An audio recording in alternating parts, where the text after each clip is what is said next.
Y hoy vamos a continuar nuestra serie sobre los nombres de Dios, el penúltimo nombre que vamos a tratar en esta serie. Y es Jehová Rafa, el Señor sana. El Señor sana. Es interesante que los jueves que hay servicio de oración, cuando en los últimos meses solicitábamos que nos puedan enviar los motivos por los cuales ustedes quisieran que como congregación oremos, diríamos que el 90% de las peticiones de oración giraban en torno a sanidad física. Hombres y mujeres de esta congregación enfermos y estaban pidiendo la intervención del Señor para que opere una sanidad, o familiares nuestros. Era sintomático que es rara la ocasión en que alguien solicita oración por un tema que tenga que ver con nuestro ser interior, con nuestra alma, con nuestro carácter, con las relaciones con otros, con un tema de nuestras emociones. Por eso hoy hablar de Dios Rafa, el Dios que sana, es importante señalar que existe en el idioma hebreo un mismo término, pero que tiene dos variables que son complementarias. Y por eso que es bueno que comprendamos hoy qué significa Rafa, para poder entender entonces al Dios Rafa. Rafa aparece en las Escrituras en un contexto cuando se refiere a una persona, a alguien que está desvalido, que está abatido, consumido por alguna circunstancia que ha llegado a su vida y entonces lo ha desalentado, lo ha desanimado. Es un hombre que tiene su alma postrada porque está acongojado, no puede con sí mismo, está triste. Hoy decimos está depre, pero es un hombre que está así, un hombre que está debilitado, un hombre que vive en soledad, un hombre o una mujer, sencillamente, que está consumido por su circunstancia de vida. Un ejemplo lo encontramos en Deuteronomio. Deuteronomio capítulo 31, verso 6, dice lo siguiente: esforzaos y cobrad ánimo, no temáis ni tengáis miedo de ellos, porque Jehová tu Dios es el que va contigo, no te dejará ni te desamparará.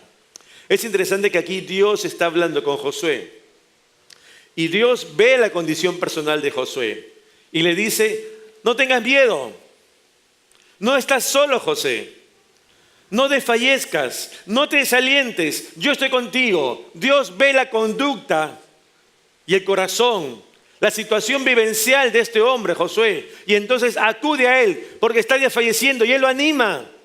Le dice: no estás solo, yo estoy contigo. Pero Josué necesita salir de ese estado.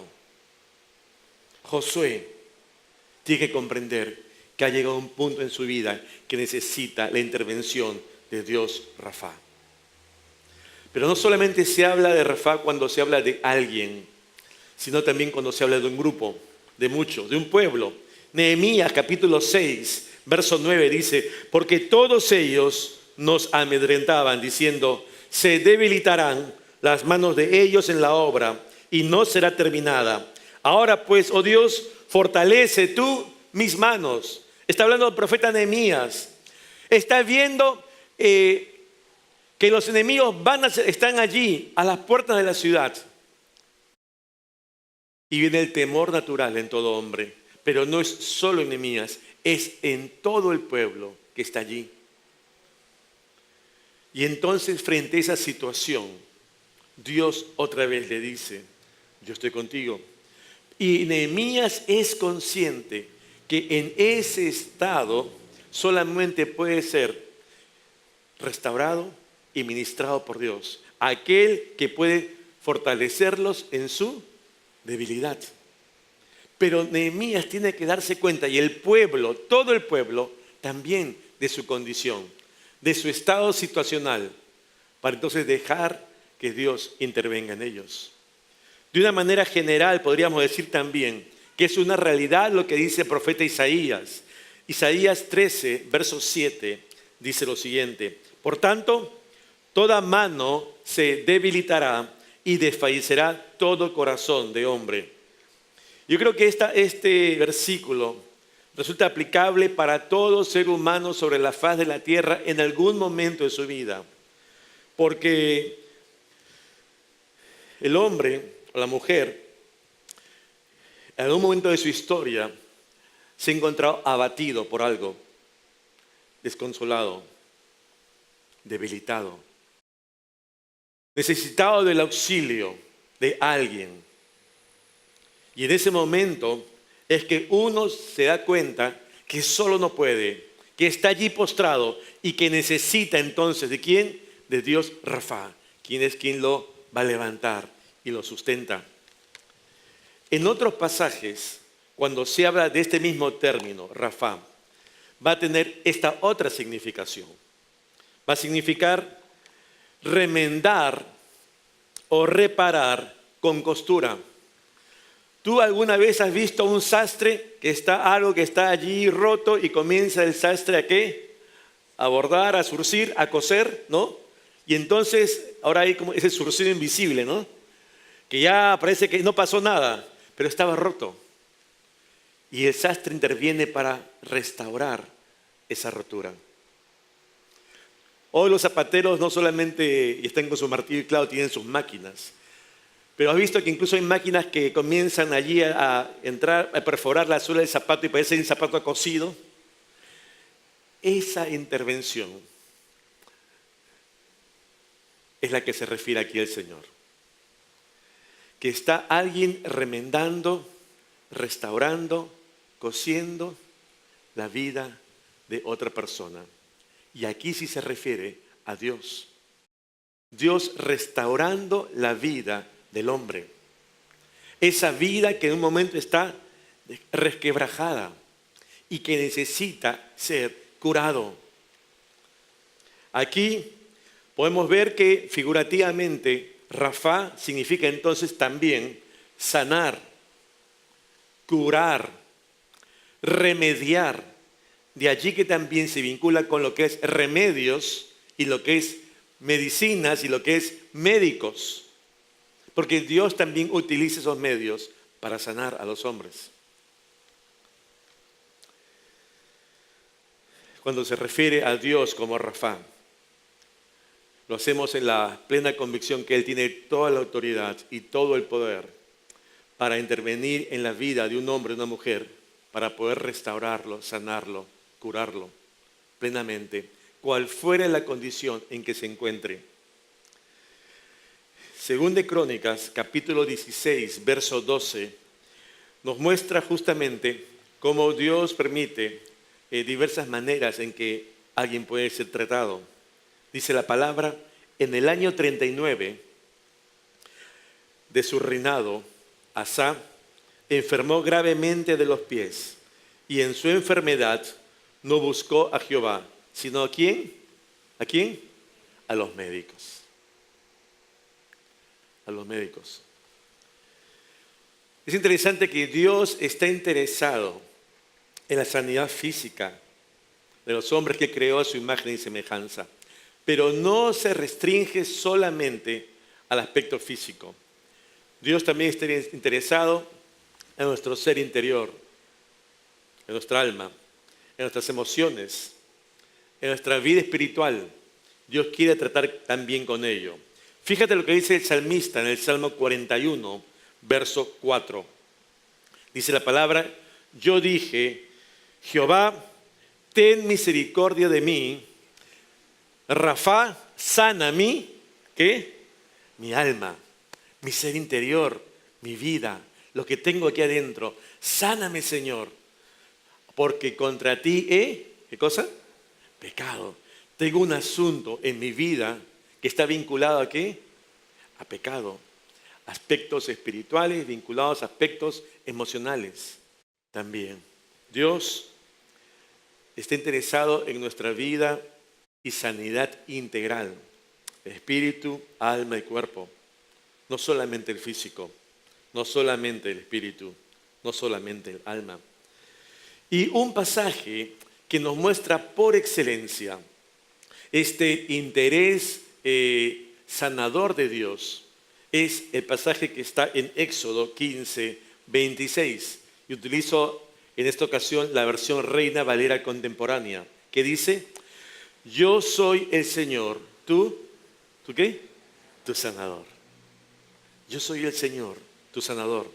Dios aquí lo que nos está diciendo es: hijo, yo soy el que te remienda, yo soy el que te repara, yo soy el que te reconstruye, yo soy el que estoy interesado en sanar tu vida. No lo olvides. Pero para hablar de ese tema es importante entrar un poco al contexto de este pasaje. Y por eso debemos recordar algo. Israel por muchos años vivió en Egipto y en un momento fue esclavo. Estando en esclavitud en Egipto, clama al Padre por liberación. Y Dios interviene. Y entonces, parte de ese proceso de liberación de Israel, Dios utiliza 10 plagas. Y fíjate lo que dice allí Éxodo 8:22. Dice, hablando de la plaga de las moscas: y aquel día yo apartaré la tierra de Gosén, en la cual habita mi pueblo, para que ninguna clase de moscas haya en ella. Cuando no había alimentos, sino solamente en Egipto, y finalmente José trae a su padre y a su familia a Egipto, todos van a morar a una sección, a un terruño, en una parte de Egipto. No se mezclan con los egipcios, los hebreos, sino van a una parte, a la tierra de Gosén. Ahí viven todos, como una familia. En ese contexto, ahora entramos al tiempo de la liberación y de las plagas. Dios entonces comienza a mandar las plagas. Y cuando viene la plaga de las moscas, ataca a todo Egipto, menos una sección. ¿Cuál? Gosén. Porque allí está ¿quién? El pueblo de Dios. Dios levantando una muralla de protección especial. Porque Dios siempre tiene cuidado de los suyos, de su pueblo. Y es interesante que cuando vemos todas las plagas, no solamente hace esta, disquisición en la plaga de las moscas. Si tú ves allí en la palabra, la plaga del ganado, la plaga del granizo, la plaga de las tinieblas y aún la última, la muerte de los primogénitos, Dios siempre marcó una diferencia entre los egipcios y su pueblo. Termina así Éxodo 11:7, que dice: para que sepáis que Jehová hace diferencia. ¿Entre quién? Entre los egipcios y los israelitas.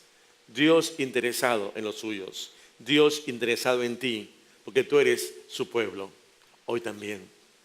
Y por eso es que tenemos que recordar esto. Dios está interesado en tu vida porque te ama, porque eres su pueblo. Ahora bien, Israel sale de Egipto, cruza el Mar Rojo y llega a una primera playa, ¿verdad? La orilla de ese Mar Rojo, la otra ribera de Egipto. Es interesante que algo que tiene que comprender Israel es que esa playa no es la meta. Dios sí lo saca de Egipto, atraviesan el Mar Rojo milagrosamente, llegan a esa playa y cuando llegan a esa playa los israelitas voltean y pueden ver allí cómo el Mar Rojo se cierra, cómo los batallones, los ejércitos de Faraón se ahogan, todos mueren, hay victoria y todos allí alaban a Dios. Elevan cánticos de gratitud, oraciones, victorias a su Dios. Hay triunfo y están felices en esa playa. Pero Dios tiene que recordar a su pueblo que esa playa no es el punto final. Dios no los sacó de Egipto para que hagan una edificación y se queden en esa playa. Dios tenía un propósito para su pueblo. ¿Cuál era? La tierra prometida, Canaán, la tierra que fluye leche y miel. Para llegar a Canaán era un proceso, un camino. Empezaba por la playa, pero no era el punto final. Ellos deben continuar con su peregrinaje. No es la meta, Pero es interesante esto, que entre este Mar Rojo y Canaán, acabada la playa, ¿sabes qué inicia? Inicia el desierto. Y para llegar a ese punto final, a ese objetivo que Dios había planificado para los suyos, era indispensable que el pueblo de Israel atravesase por su desierto. Y a muchos no nos gustan los desiertos.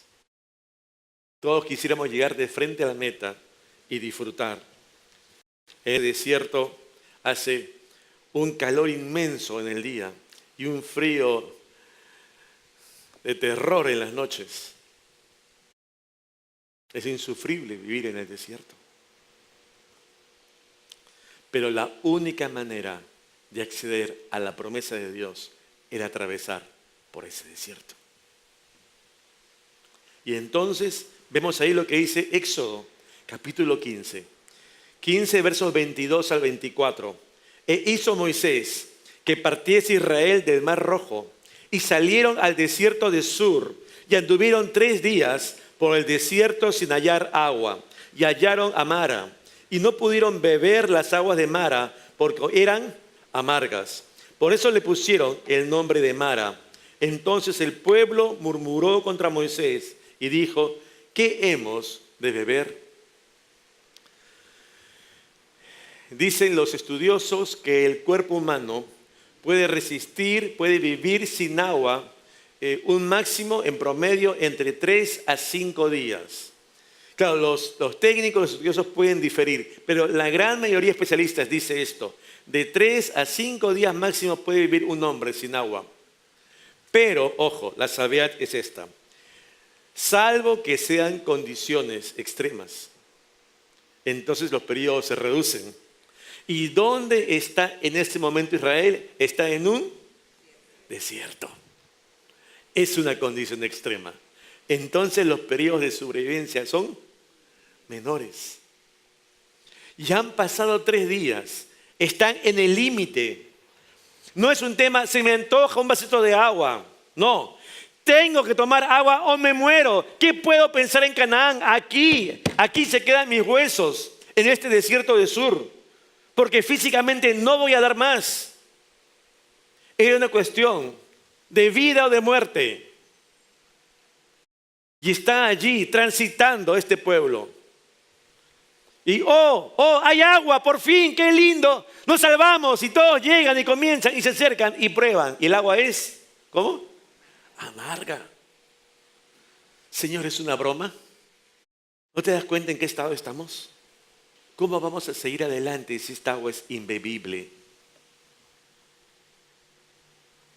Esa es la situación. Tal vez cuando hay esas faltas de agua y hay pastillitas para mejorar, ¿no? Ese chalejía, tantos métodos para buscar un agua bebible. Ese tiempo pues no había Google Maps, ¿no? Tú dices, ¿dónde hay un pozo de agua? ¿No? Desierto. ¿Dónde hay una cisterna? ¿Dónde hay un oasis? Primera vez que transitaban por allí. Y entonces se encuentran con esta situación.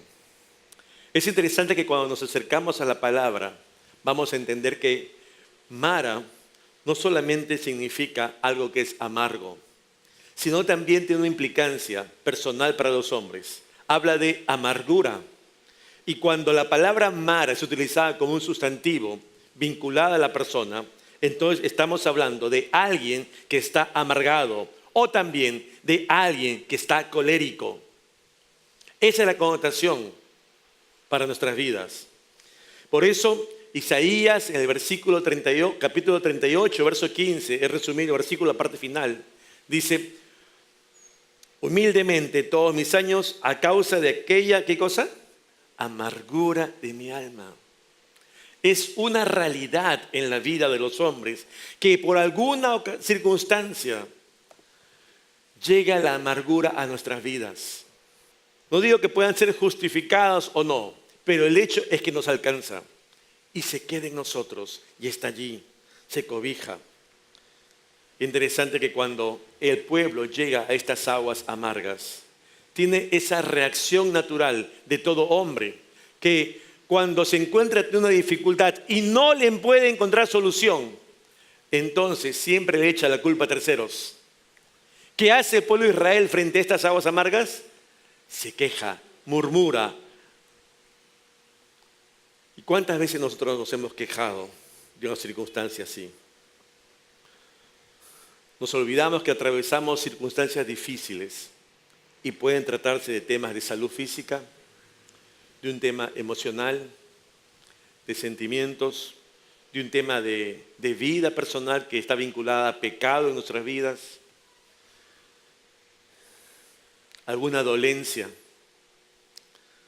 Pero cuando pasamos por esos desiertos, si hemos sido llevados hasta allí, encaminados por Dios, entonces tenemos que tener por cierto que ese es el camino que Dios quiere que atravesemos para llegar a ese destino final, nuestro propio Canaán. No hay otra ruta. Dios no se aparta. Él sigue estando con nosotros, pero Él quiere que atravesemos por ese camino. ¿Cuánto más cuando nosotros clamamos a Él? Éxodo, siguiendo con el relato bíblico, dice 15, verso 25. Y Moisés clamó a Jehová, y Jehová le mostró un árbol, y lo echó en las aguas, y las aguas se endulzaron. Y allí les dio estatutos y ordenanzas. ¿Y qué hizo Dios? Y allí los probó. Es interesante esos silencios de Dios. Cuando abrimos su palabra y no encontramos todas las respuestas. Y queda en ese secreto que un día Dios nos revelará cuando estemos con Él. Es interesante que aquí en este pasaje no se nos dice, como sí se nos dice, por ejemplo en los Salmos, ese detalle de la oración de los salmistas que uno dice, qué preciosa oración, hasta me la copio, ¿no? Me la aprendo y yo mismo la hago mía en mis oraciones. Aquí, en Éxodo, no se nos dice cuál fue la oración de Moisés. No se nos dice si Moisés, luego de esta murmuración contra él por parte del pueblo, va donde el Señor y le dice, Señor, mira a tu pueblo que está murmurando contra mí. ¿No te das cuenta que esto no lo propicié yo y comienza a excusarse? Eso no dice la Escritura. Tampoco dice si la oración de Moisés fue esta, Señor, estamos necesitados de agua y esta agua es amarga. Señor, ¿por qué no haces algo para que esto se revierta? ¿Cuál oración fue la de Moisés? No la sabemos. La Biblia no lo dice. Pero sí sabemos algo. Lo que sabemos es lo que hizo Moisés en esa circunstancia. ¿Qué hizo? Buscó a Dios. Él oró. Creo que ese es el llamado de Dios a nosotros, hombres y mujeres de Dios, hombres y mujeres de fe, que en circunstancia y coyuntura, más que ver a circunstancia y más que ver a los hombres, hay que buscar ¿a quién? A Dios, quien tiene el control sobre todas las cosas. Y por eso vemos un Moisés que en lugar de quedarse resentido ante la murmuración injusta, ahora acude a aquel de quien puede esperar una respuesta justa, Dios. Y a Él lo busca en oración. Me gusta este verso que está en el Salmo 30, verso 2, que dice, Jehová Dios mío, a ti clamé y me Rafá, y me sanaste. ¿Sabes qué? Jehová Dios mío, a ti clamé. ¿Y sabes qué significa este a ti clamé? Es mucho más que una oración. Es una oración apasionada. Es una oración cual grito, Señor, atiéndeme. Mira mi oración, mira mi vida, mira mi circunstancia. Ahora sí vemos a los salmistas y vemos cómo el salmista muchas veces se desnuda delante de Dios y dice, mira mi condición, Padre, mira mi condición, Dios, y comienza a desarrollar su vida. Esto es clamar. Es acercarse cara a cara con el Dios de la historia y decirle, Señor, así estoy yo. Y entonces devela todo su corazón ante el Padre. Eso es clamar. Y entonces, en una actitud de confianza, clamo a ti, porque tú eres quien me sana. Yo sé que tú lo puedes hacer. Te necesito. El agua no era el problema en sí. Y el pueblo de Israel se quedó viendo al agua como un problema. Y nosotros muchas veces podemos también quedarnos estancados, quedándonos y quejándonos con esa agua amarga que nos toca enfrentar en el día. Pero Dios no quiere que nos quedemos entrampados allí. Porque recuerda, Dios no quiere que te quedes en el desierto. Quiere que sigas camino a Canaán, al cumplimiento de sus propósitos en tu vida. Es por ello que lo que Dios tenía que mostrarles a sus hijos, ¿qué cosas eran?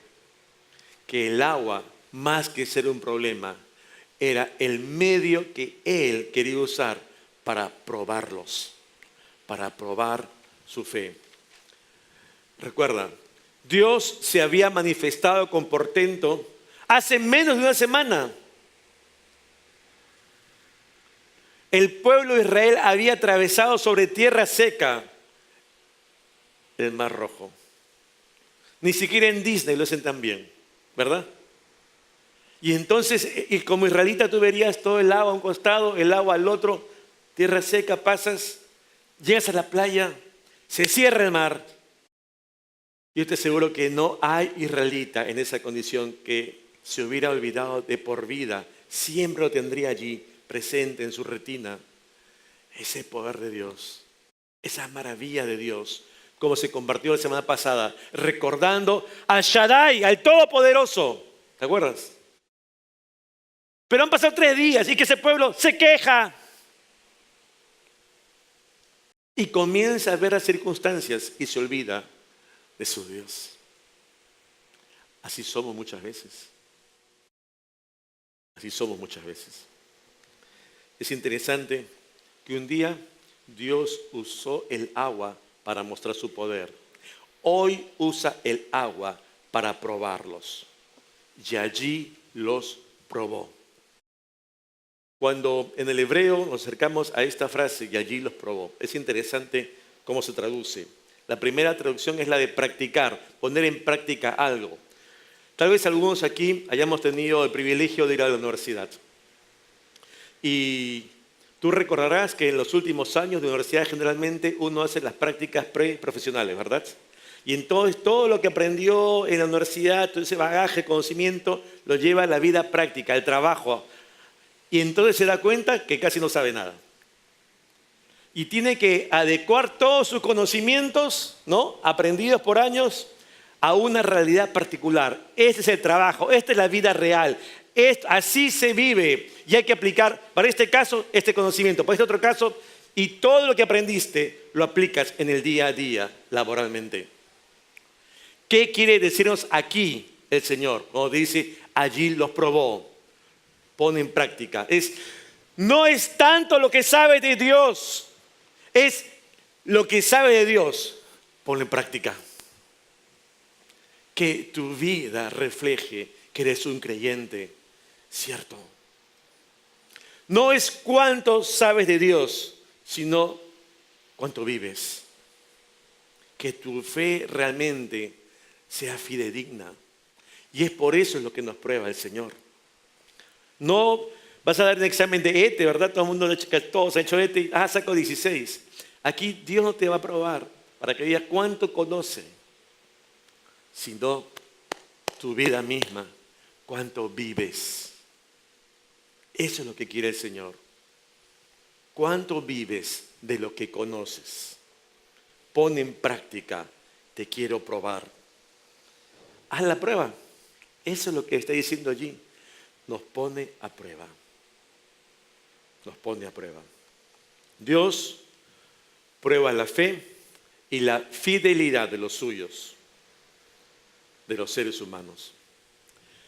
Porque el hombre no está llamado a seguir a los hombres, sino ¿quién? A Dios. Y cuando el hombre comienza a fijarse en los hombres y seguir a los hombres, entonces, cuando acontecen estos problemas como el agua de Mara, comienza a quejarse ¿ante quién? Ante el hombre, porque es a quien siguen y no ante Dios. Han cambiado la perspectiva. Y eso tiene que también rebobinar el pueblo. Que no es al hombre a quien siguen, sino a Dios. A Dios. Podemos tal vez hoy estar nosotros caminando por un desierto. Yo no sé cuál es el estado situacional en el cual tú has venido aquí hoy. Si tienes alguna aflicción física, algún tema emocional, algún asunto de relaciones con terceros, alguna conducta pecaminosa en tu vida que tienes que dejar. Pero con todo, Dios quiere obrar en tu vida, quiere restaurarte, quiere curarte, quiere sanarte. Las pruebas nos van a llevar a comprobar realmente y evidenciar cuán real es nuestra fe. Cuán real es nuestra fe. Porque recuerda, las pruebas las pone Dios, las trae Dios. Las tentaciones, el enemigo de nuestras almas. No confundamos. Y por eso Dios prueba nuestra fe. Cuando Jesús estuvo entre nosotros en su ministerio terrenal, Él dijo, en el mundo tendréis aflicción. Cuando Él se dirige una oración al Padre allí, lo cita el Evangelio de Juan. Juan 17, 15, ¿qué dice? Está hablando Jesús. No ruego que los quites del mundo, sino que los guardes del mal. Jesús no buscó que nosotros como su pueblo fuésemos exonerados de las dificultades, sino más bien que atravesemos las mismas y tengamos victoria. Es necesario que atravesemos por nuestros desiertos para llegar a Canaán. Tony Evans, un autor de libros cristianos y que tiene un libro sobre los nombres de Dios, yo cito esta frase de él. Dice, el viaje por el desierto es tan importante como la llegada a la tierra prometida. El viaje por el desierto es tan importante como la llegada a la tierra prometida. Y a veces Dios permite que tengamos desiertos en nuestras vidas justamente para poder evidenciar nuestra fe. Es interesante que la forma en que Dios aborda nuestros temas, nuestras amarguras, nuestras situaciones, a veces son, digamos, de las más increíbles para nosotros los seres humanos de comprender. Recuerda, han llegado después de 3 días de atravesar el desierto del sur a un lugar donde hay agua. Pero esa agua es amarga. Y a Dios se le ocurre la maravillosa idea de decirle a Moisés, ajá, vamos a tratar estas aguas. ¿Y qué hace Dios? ¿Qué le dice? Toma un árbol y avíntalo a esas aguas. ¿Y qué pasó con las aguas? Se endulzaron. Yo te pregunto, ¿a ti se te hubiera ocurrido esa solución? Esta agua es imbebible. Ah, tiremos un árbol. ¿Sí? ¿Verdad que no? A veces parece ilógico esos procesos y esos mecanismos y esos medios que utiliza Dios para darnos una solución. Pero por eso Él es Dios. Y tenemos entonces que confiar en Él. Dios utiliza medios que a veces a nosotros nos parecen sin sentido. Pero cuando comprendemos que hemos llegado a ese punto de estar en el desierto, en plena convicción que Dios nos llevó allí, entonces no tenemos más que rendir nuestras vidas a Él y decirle, Señor, opera tu perfecta voluntad. Quiero llegar hasta el final. Llévame al cumplimiento de tus planes. Éxodo 15, 26, siguiendo con el relato, dice, y dijo: si oyereis atentamente la voz de Jehová tu Dios, e hiciereis lo recto delante de sus ojos, y diereis oído a sus mandamientos, y guardareis todos sus estatutos, ninguna enfermedad de las que envié a los egipcios te enviaré a ti, porque yo soy Jehová, tu sanador. Es interesante que esta decisión, esta voluntad de Dios de preservarlos en salud como fue antes, cuando estaban en esclavitud, y la ratifica hoy. Dios le dice al pueblo: sí, yo tengo esto para ti, pero hay un pequeño detalle. Esa cláusula en letras chiquitas al final del contrato: yo espero también ahora algo de ti. ¿Sabes por qué? Dios no lo necesita, pero Dios lo pone allí sencillamente porque Dios está probando a su pueblo. Porque los llevó allí para probarlos. ¿Qué le dijo Dios? Si oyeres. Una actitud que demandaba al pueblo, que implica oír inteligentemente con una disposición de obedecer, de cumplir. Cuando hablamos de discipulado cristiano, de ser un discípulo de Cristo no es porque canta, no es porque congrega, no es porque diezma, no. Un discípulo de Cristo es porque obedece a su Dios. Cuando un discípulo obedece, allí demuestra que le ama. No porque le dice: te amo, Señor, y se queda una vigilia. No. El discipulado verdadero se demuestra cuando yo obedezco a mi Padre. Eso dice la palabra. Y por eso que aquí le dice: si tú oyeres, dispones para escucharme con diligencia y tener una actitud de obediencia, entonces vamos bien. Oye la voz de Dios para cumplirla, de forma tal que entonces no solamente la oigas, sino la hagas e hicieres. Ya la pongas en práctica. En el más sentido amplio de la palabra, es una conducta con un propósito: llevar adelante lo que Dios le dijo, lo que Dios nos dice a todos. Y diereis oído, otra vez, esa actitud de escucharle con diligencia. ¿Alguna vez alguien te ha dicho: oye, esto por acá? Y tú dices: ¿qué? No te escucho bien. Habla más fuerte. ¿Cómo? ¿Has visto esta figura? ¿Qué?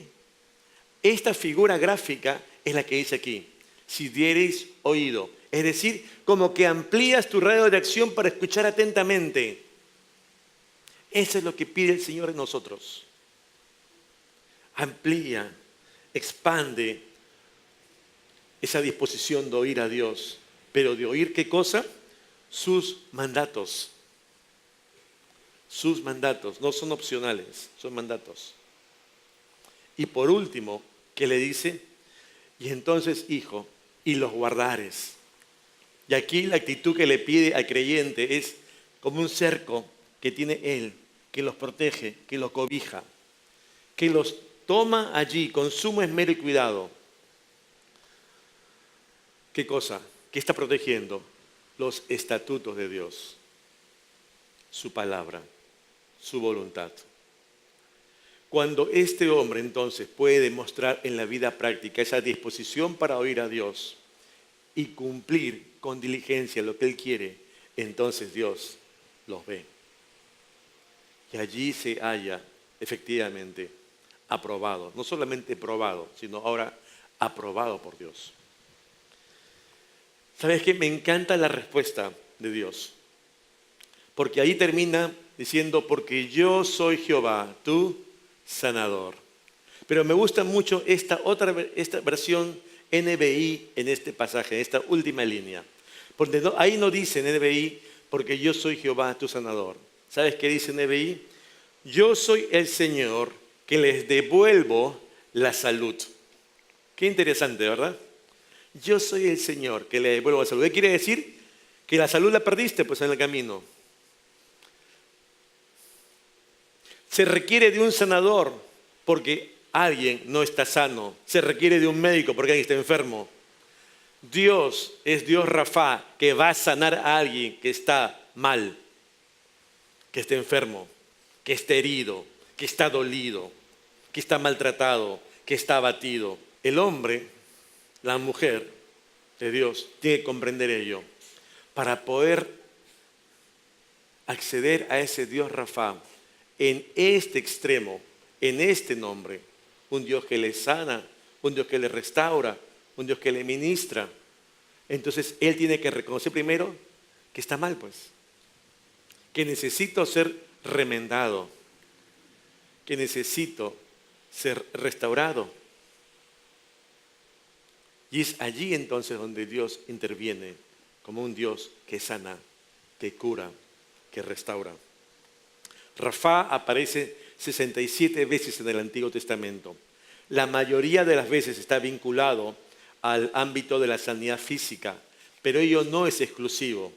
El Salmo 147, verso 3 dice, Él sana, Rafa, ¿a quién? A los quebrantados de huesos, ¿no? Lo atropellaron, no, sino que dice, ¿a quién? A los quebrantados de corazón, y venda sus heridas. Él va a tratar, Él va a remendar lo roto, eso es lo que dice aquí, lo quebrado, lo que está destruido. Y entonces, ¿tú te acuerdas de esa figura de los turbantes como que parece una tela que le dan vuelta?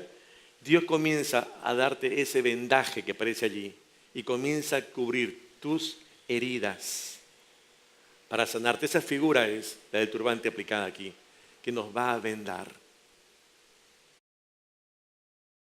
Porque quiere tratar con nuestras heridas. Te das cuenta que no solamente es el tema físico, es también el tema emocional.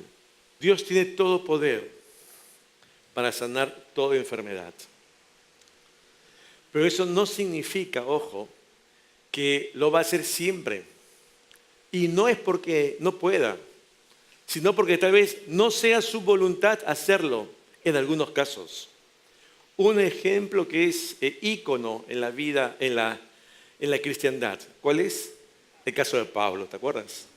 2 Corintios capítulo 12, verso 7, que dice, me fue dado un aguijón en mi carne, un mensajero de Satanás, que me abofetee, para que no me enaltezca sobremanera, respecto a lo cual ya he orado. Señor, líbrame esto que me está afligiendo. ¿Y qué me dijo el Señor? No, bástate mi gracia, serás afligido. ¿Dios podía sanarlo? Claro que sí. ¿Quiso? No. Porque hay principios que tenemos que recordar, que está la soberanía de Dios, la voluntad de Dios. Y hay otro que quiero que recuerdes, que está en Eclesiastés. Eclesiastés 3, verso 2. ¿Qué dice la palabra allí? Hay tiempo en nacer. ¿Y tiempo de? ¿Y tiempo de? Porque es parte también de la voluntad de Dios que un día Él nos lleve a su presencia. Y muchas veces aún en casos extremos, obviamente por el corazón y por el amor a nuestros seres queridos, estamos en el lecho allí en el hospital o en la casa y oramos porque Dios lo sane. Y tal vez Dios no quiera sanarlo, porque hay tiempo en nacer y tiempo de morir. Y ya terminó el tiempo para esa persona. ¿Dios puede sanarlo? Claro que sí.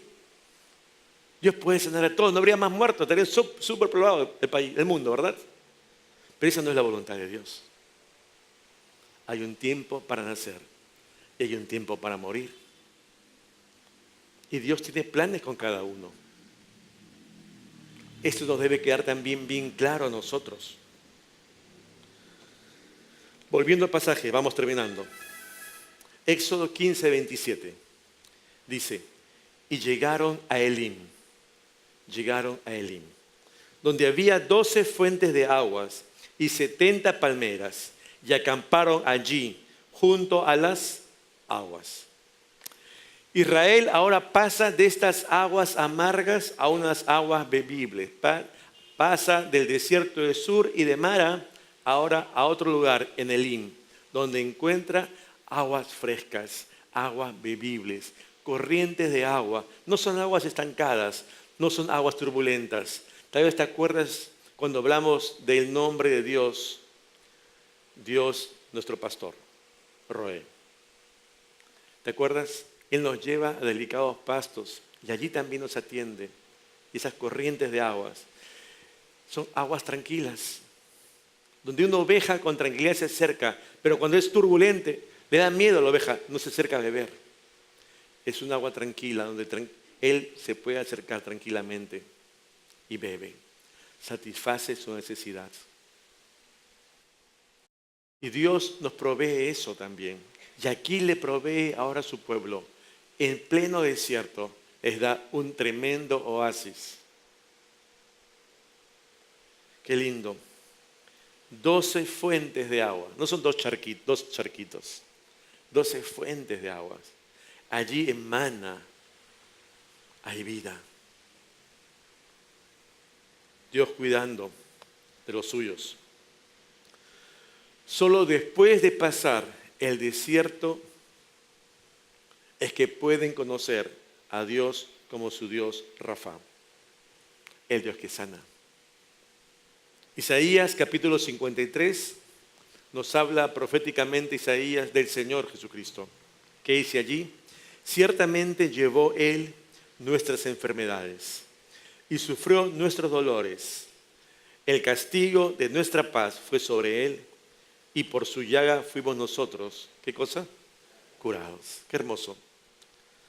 Él llevó nuestras enfermedades, nuestras angustias, nuestras aflicciones. Eso quiere decir aquí. No solamente hay que restringirlo al ámbito de lo físico, sino integralmente. Es por eso que incluso cuando Jesús está desarrollando su ministerio entre nosotros, los seres humanos, hablando de Él y citando una profecía, fíjate lo que dice Jesús. Lucas 4:18. El Espíritu del Señor está sobre mí, por cuanto me ha ungido para dar buenas nuevas a los pobres.